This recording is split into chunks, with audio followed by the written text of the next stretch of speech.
Sveiciens visiem! Esmu Mikus, stāstīšu par Linkolna Pīrsa grāmatu Lielais Neicis svešā ādā.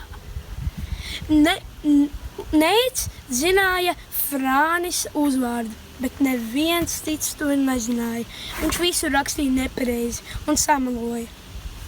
Šajā grāmatas vidū viņi sastrīdējās, jo Neicis pazaudēja fotoaparātu, kuru iedeva skolotāja Frānisam, un viņa uzticējās viņam. Viņš to pazaudēja, tādēļ viņi strīdējās, un Neita pēdējie vārdi bija Frānisam. Man vismaz nav tāds uzvārds kā tev, Dubois. Man liekas, ka tas nav ļoti jauks uzvārds. Es arī to slēptu. Es rakstītu manu uzvārdu pilnīgi citādāk.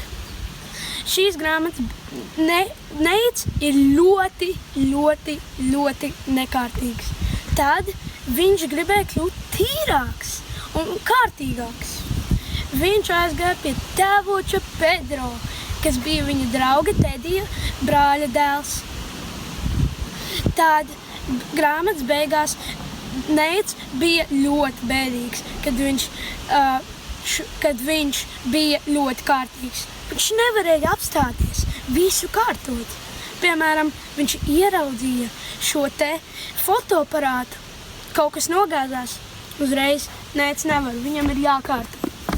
Šī grāmata ir ļoti smieklīga, un šīs grāmatas beigās bija teikts, kad iznāks 6.